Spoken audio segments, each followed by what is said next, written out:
Good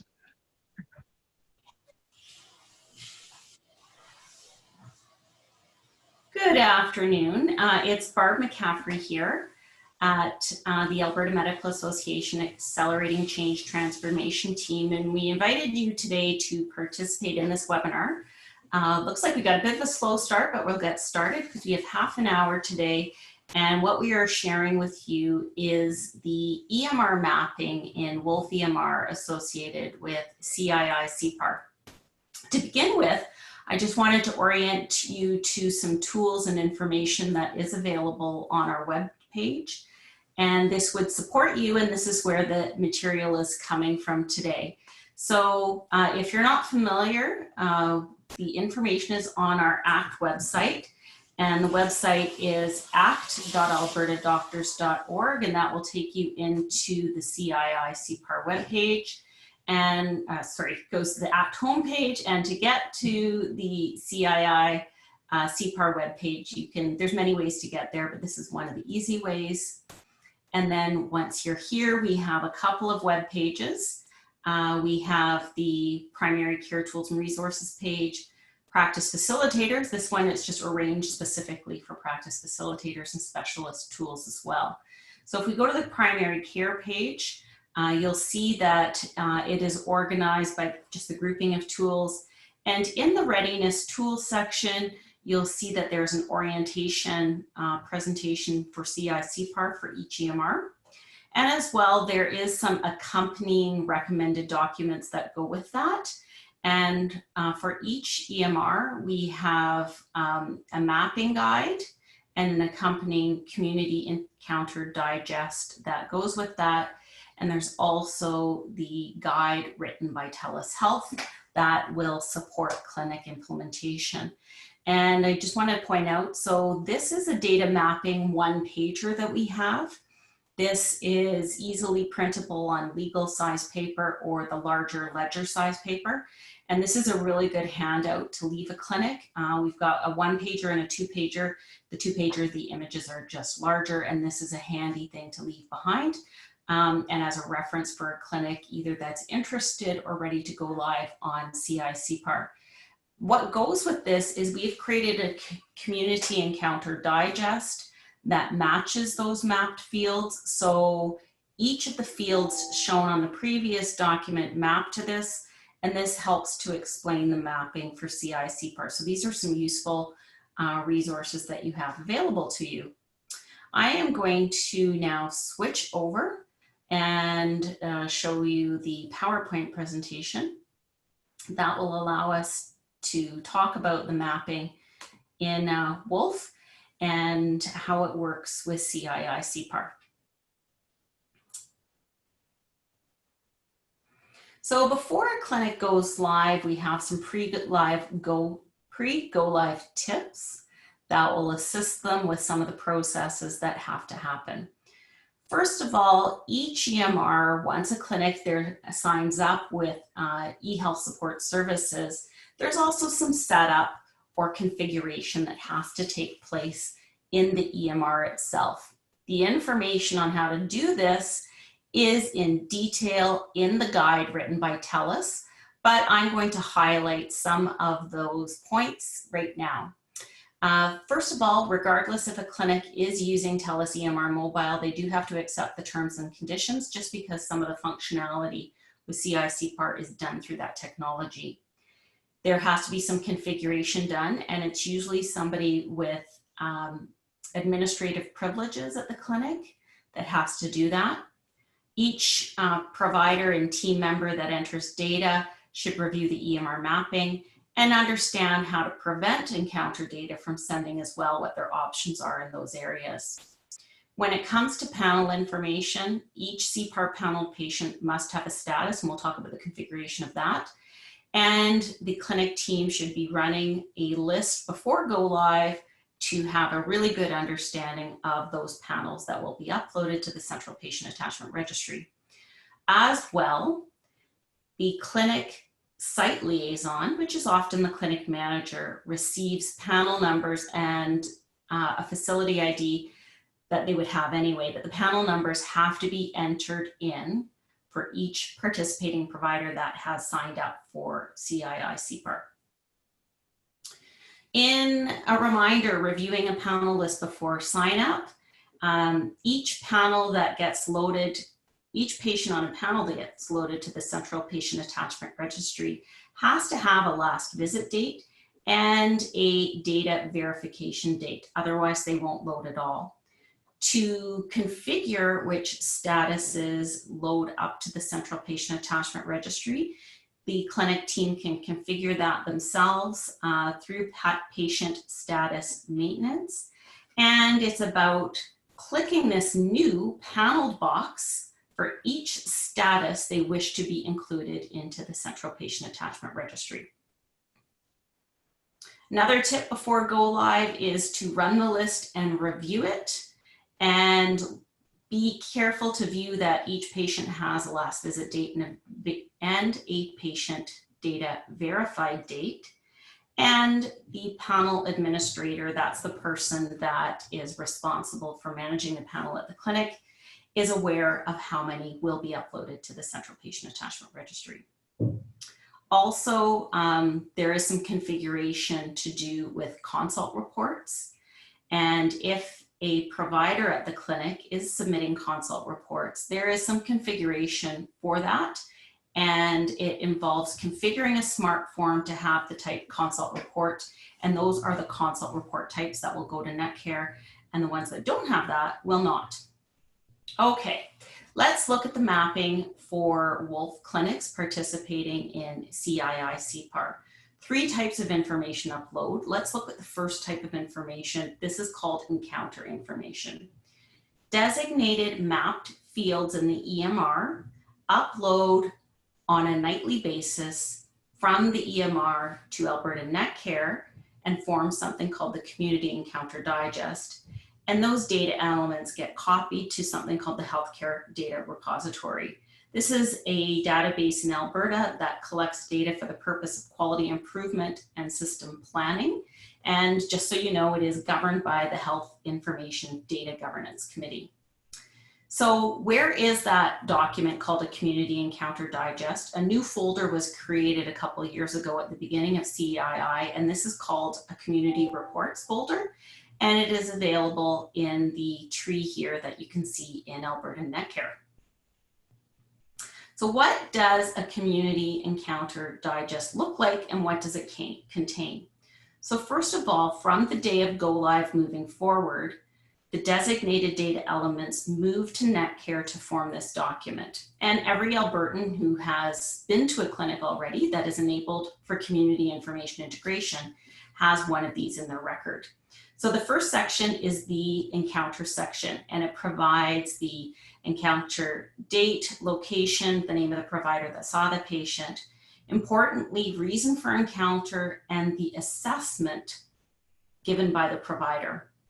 The next section is called Health Concern History, and that pulls from the problem list in Wolf, and it includes the name of the problem, the provider, and source of that information. The next section is called Possible Allergy, because the allergies don't need to be confirmed, but that pulls from the allergy section in Wolf. Measured observation, it pulls from blood pressure, height, weight, and waist circumference from those discrete data fields. Immunization, if they are delivered at the clinic, will collect as well, although we don't have anyone on our sample. And finally, the referral section will record if a referral has been initiated for a certain type of referral. In the example here, you see urology and cardiology. And finally, there is a disclosure statement on the bottom of the Community Encounter Digest that reflects the as-is content of information in Netcare. So here's another look at the data elements that were selected. The green data elements flow to Netcare in the form of the Community Encounter Digest and also go to the Healthcare Data Repository. The white elements only go to the Healthcare Data Repository. They don't display in Netcare at all. And the blue elements are what form the Central Patient Attachment Registry information. So just so you know as well, there are some conditions that need to occur at the clinic for information to flow as well. after go live date, any new visit note or a modification of a previous visit note. The patient record, that encounter or chart is not marked as private. There, of course, has to be demographics for the patient. The provider's name is recorded appropriately in the EMR. And most importantly, because some users have had the habit of not doing this, the information doesn't flow until the visit is closed and signed off. And if a provider has a habit of not doing that, they will have to modify that habit to participate in CII CPAR. So let's start looking at the individual data fields that map to the Community Encounter Digest and to the Central Patient Attachment Registry. The first set, and as you can see here, it is the orange elements that go to Netcare, CPAR, and the Healthcare Data Repository. The green ones go to Central Patient Attachment Registry and the Healthcare Data Repository. Blue is only the Healthcare Data Repository, and there's nothing red on this screen, but they would flow to Netcare. So this is the demographic information and the primary provider that is attached to the patient. This is some background information that goes to the Healthcare Data Repository, but is not displayed in Netcare. Okay, the appointment information. So we saw on the Community Encounter Digest this thing called reason for visit. So that pulls from the reason field and the date that the visit occurs. This is probably one of the most important screens we'll spend a moment on today. So this shows the data that comes from the encounter from a SOAP note. So from the exam finding fields, it will pull blood pressure, height, weight, and waist circumference if anything is entered. If nothing is entered, it doesn't pull. The assessment code that the provider puts in for the visit pulls from the assessment area. And you can see that the blue areas go to ordered investigations and the fee code information in the Healthcare Data Repository. I also want you to know what doesn't go. So it's very easy for a provider to participate and record encounter information that they do not want to send to Netcare in the SOAP note fields you see on this page that do not go to Netcare. So that is the easiest way to keep encounter information confidential at the clinic and not going to Netcare. So the other important field that goes to the health concern history is the problem field, and that comes from the problem list and the onset date is recorded. Importantly, I want to mention here, notes do not go. So if the provider and team want to record extra information that does not go to Netcare, they can record it there. Surgical procedures come from the surgical history. Allergies come from the allergy field. Immunizations come from the vaccination area. And then it just pulls the date, the vaccine, and the lot number. Referrals. So if a referral is initiated in a visit, at the time of the visit, it will record the type of provider to which it is being selected. So for this example, just cardiology or urology. This is really useful on the Community Encounter Digest because if that patient visits another provider in Alberta for the same concern, they would see on the Community Encounter Digest that a referral has already been initiated. Same as if that patient had gone to emergency for concern, they could see that a primary provider has initiated a referral for that concern. And this is where the primary provider information pulls from to display on the Community Encounter Digest. And importantly, we're asked, what specialty does it record? It records the specialty from the EMR. And this is where it's coming from in the physician record. Again, more provider information. This does not display, but goes to the Healthcare Data Repository. The location of the practice. And this is the name of the clinic. As it's displayed in the EMR, this is how it will display in the Community Encounter Digest. Finally, this is a screen that shows you in summary all the different fields and how they all pull together to inform the community encounter digest. As I mentioned, this only goes from go live date moving forward. And if nothing is entered in the field, nothing flows into the community encounter digest. But this is a summary way for an individual wondering how the mapping works and how the different fields pull into the community encounter digest. It's a good summary of that. So more information is in the Wolf EMR guide, which is available on the website or within the Wolf EMR itself. And I want to talk a little bit about confidentiality. So there is, again, detailed information in the help files and the guide, but confidentiality can be applied to an entire patient's chart, a section of a patient's chart, or a visit. So we're going to talk about the second type of information that goes up to Netcare, and these are consult reports. For any provider that receives referrals for a consult and writes a consult report, they can sign up to contribute those consult reports to Netcare. And they're simply a copied PDF of what is created in the EMR that the clinic is also faxing back to the provider. So there is some configuration to enable this, and the provider that writes the consult reports has to select their consult letter report, create a copy of it, and that adding a document type called consult report. And this sets up the configuration whenever they choose that smart form template, that those will go to Netcare. So this gives the provider some choice on which consult reports they wish to display in Netcare. As well, they have to go through their process of doing that consult letter. And importantly, when the visit is signed and locked, the consult report will be queued that evening to go up to Netcare that night.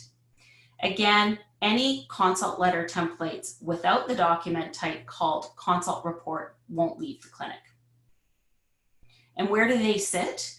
They sit in the consultations folder in Netcare.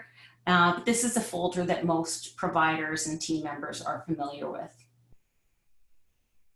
Finally, the third type of information that can leave the clinic and go to the Central Patient Attachment Registry are panel lists. So on a monthly basis, confirmed panel lists leave the EMR through the Data Hub to the Central Patient Attachment Registry and copy to the Healthcare Data Repository.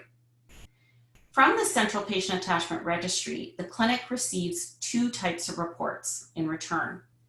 The first type of report is called the Demographic Mismatch Report. Page 1 of the report displays any patients on the panel list who've become deceased since the last monthly upload. This is a real value add for clinics to be aware of which patients on their panel become deceased in Alberta. The second part is more about demographic data, and it's a way that clinics can get report back so that their demographic data has more consistency with what's on the Alberta Healthcare Card.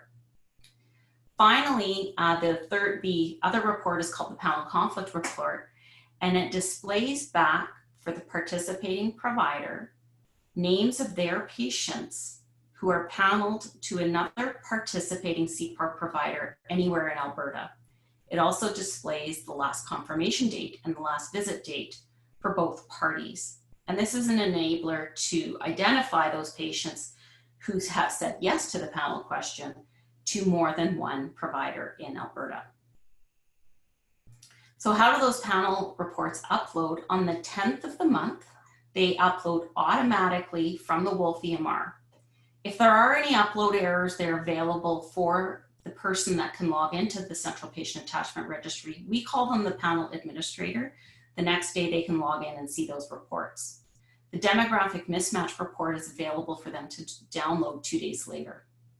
But on the 22nd of the month, the Central Patient Attachment Registry starts mismatching and matching all the records that are available in it, and panel conflict reports are available on the second day of the month.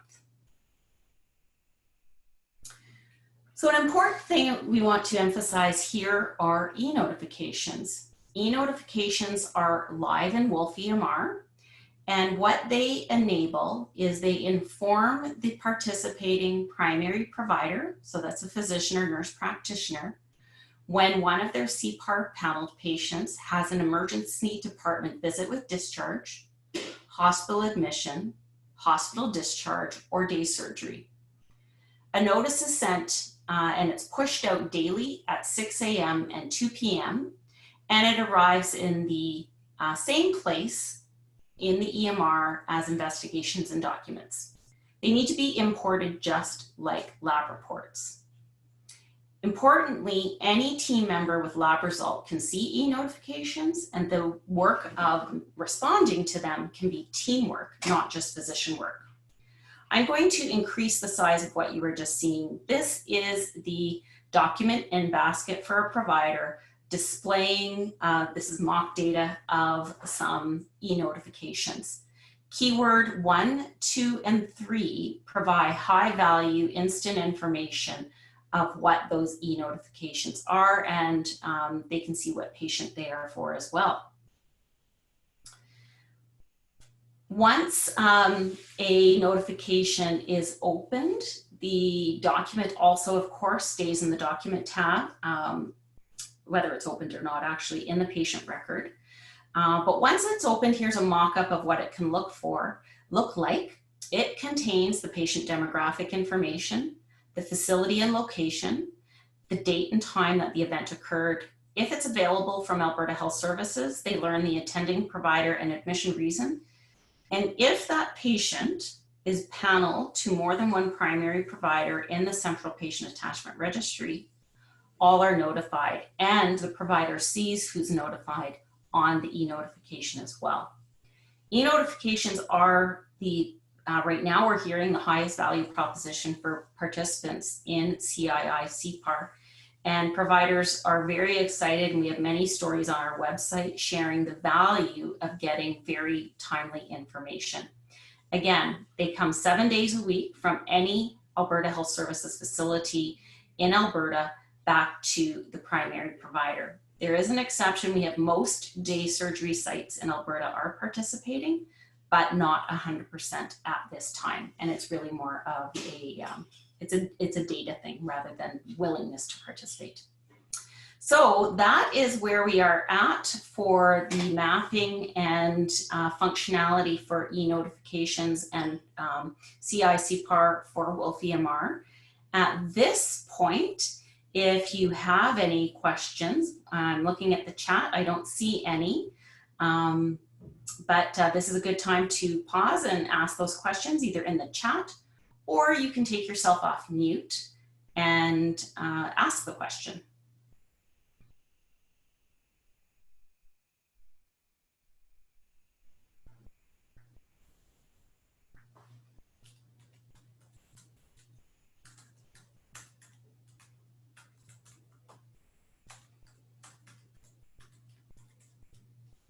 And I put the ACT website in the chat if you want to go back there and download these slides, which are called the Wolf orientation slides.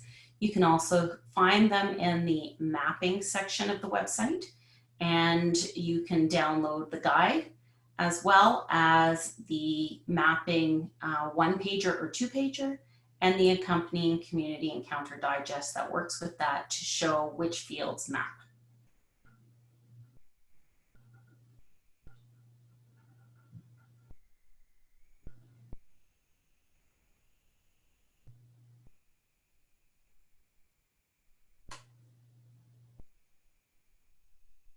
And I see a comment about the one-pager handout.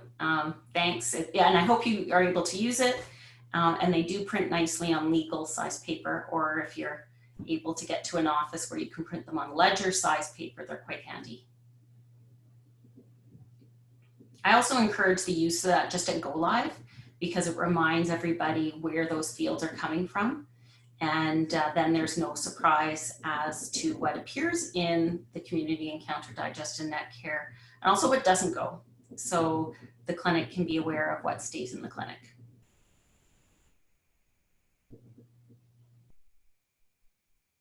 Any other comments or questions?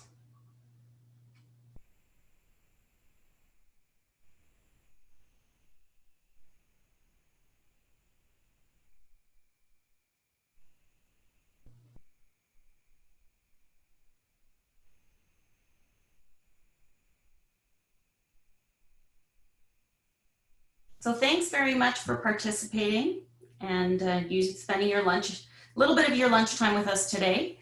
If there's no more questions, I'll wish you a good day, but I will stay on if somebody wants to come off mute and ask a question or put it in the chat. And I'll also just flip back and show you as well the web pages where we keep the information.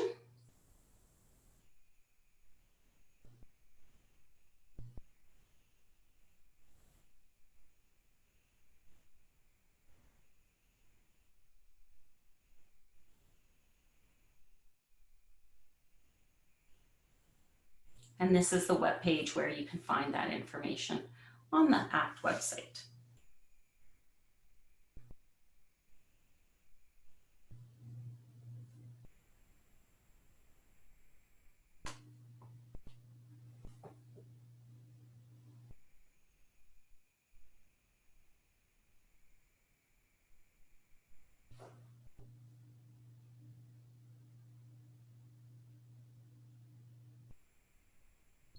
Thanks so much. Have a great afternoon.